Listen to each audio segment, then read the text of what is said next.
October the 29th, 2024. Guys, this is not going to be a long video, but it may be one of the most important ones that I've ever done. And so just hear me out on this, and then I'll put a link to the articles, Gateway Pundit. And there's a YouTuber called Penguin6. I think he lives in that area. He does excellent camera work. And there's a still shot in the article, but I saw his entire video, so I will link to that and the article because he deserves credit. I've seen him, I think maybe 3 or 4 years ago. It looked like there was some work going on at night at the White House, some flashes inside. Some of you probably remember that, but I think that was Penguin6 then. And again, this still shot, you can tell it's very quality work. But it says that Representative Marjorie Taylor Greene sounds the alarm after Capitol Police conduct late-night casualty evacuation exercises. 12 helicopters were buzzing over Capitol Hill. They are planning to maintain control of the Capitol. And she's there. She's right in the middle of the swamp. She has a very good idea of how the swamp creatures work. And now they're kind of pulling out some stops, guys.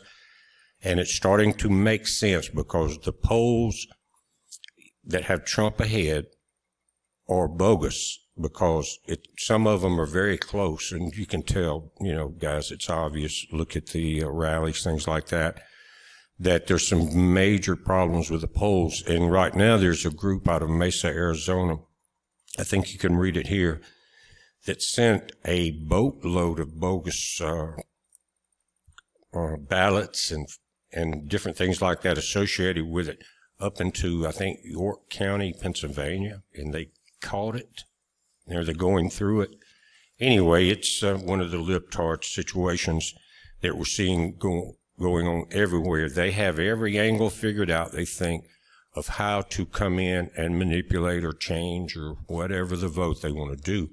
And this is their backup plan, and it may have been the plan either way. If it looked like one side was winning, it didn't matter. This was going to be the plan, I think, and we've talked about it before. If you get in a situation with martial law, of course, there's no elections until whoever declared martial law undeclares it. There's no limit. Now let's read this. It says the U.S. Capitol Police, in coordination with federal agencies, conducted a casualty evacuation exercise Monday night, just over a week before Election Day. Now I guess they're expecting casualties at, there, but the fencing and all kind of tells a different story. Let's continue. It says, in this public notice, this evening, the U.S. Capitol Police and our federal partners are conducting a routine training exercise on the grounds of the U.S. Capitol. Please do not be alarmed if you see emergency vehicles and low-flying helicopters. And that's some of the images you were looking at are the images we were coming down through this article.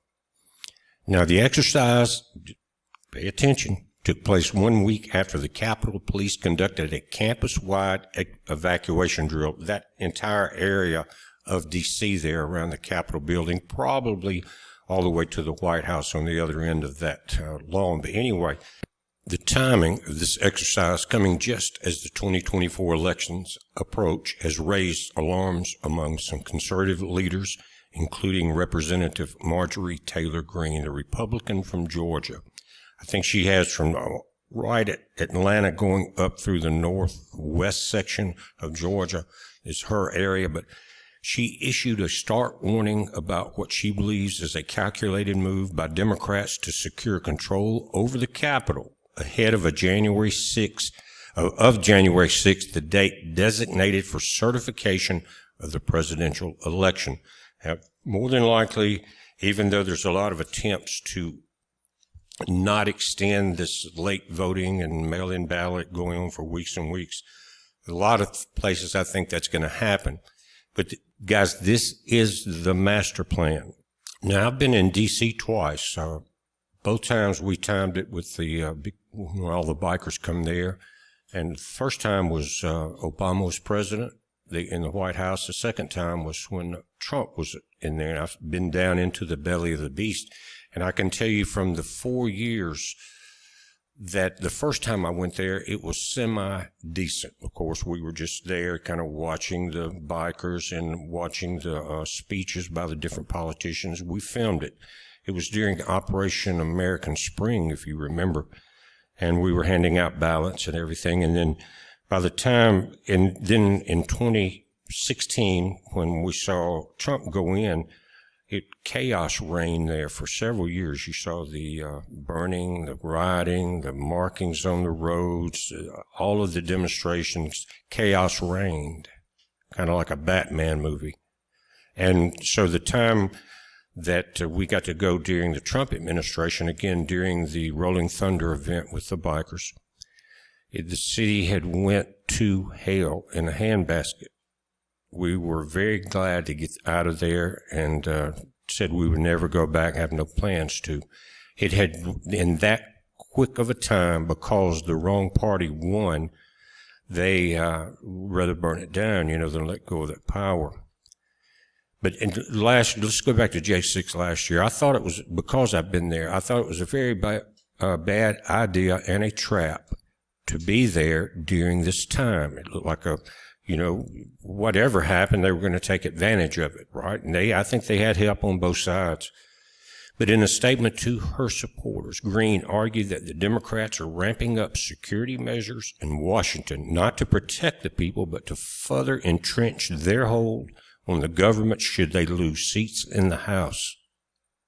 Now, if Trump goes in, she's saying without the House, we cannot pass critical legislation to bring forward our Make America Great Again agenda. But also, if Democrats control the House, they will refuse to certify President Trump's election on January the 6th. Well, maybe they should get Mike Pence back in there. He'll do it. They already said they won't certify. And I've seen Raskin say that several times. It says, leading into this election just in the past few months, Democrats are making big moves to secure the Capitol in January for certification or not certification on the 6th. But again, guys, no one has to be in D.C. for this announcement or for the inauguration or anything else. Once it, whoever goes in, that's it. But just imagine if people had been that wise during this last event with January the 6th we had during that inauguration. If everyone had just realized that they were being led by puppets into a trap that they could be used against them, and most of them are still in jail, having a pretty hard time, some are out. But turn your back on the beast. In other words, they thrive off of that mob, that cry from the masses. They thrive on that. So it's like a sacrifice to them. It's like you giving them that power.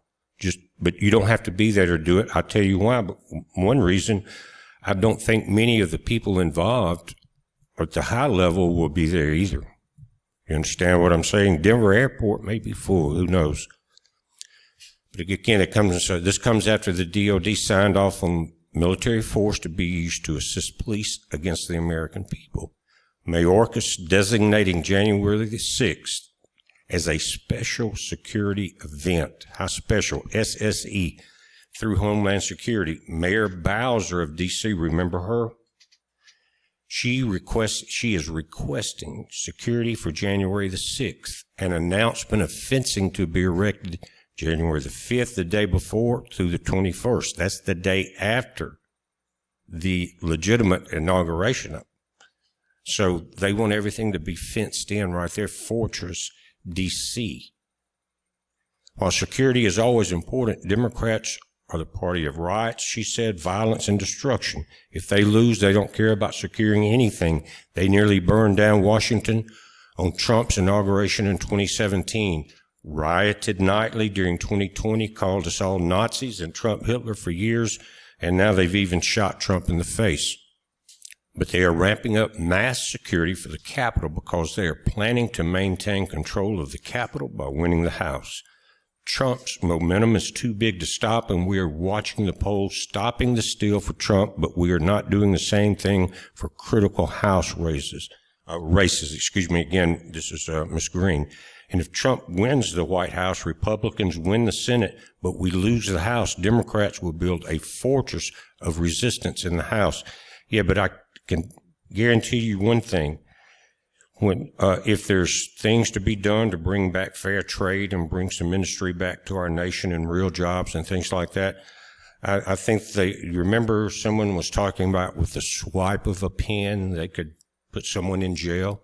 Well, with a swipe of the pen, at that point, they can do anything they want to do. And I would imagine that if Trump goes in, he's going to ignore any of that crybaby attempt from the libtards and get the job done with a swipe of his pen. We're watching this, guys. I think it's very important. Please share it out on all the platforms. You won't hear anything from me. Again, I'm going to link to these links and let you read the entire thing for yourself. And one other link. Just keep your eyes on it, guys. This is the game plan. Why would you want the fencing from the 5th, the day before, and the 21st, the day after, the 20th? It's a heads up. Be safe.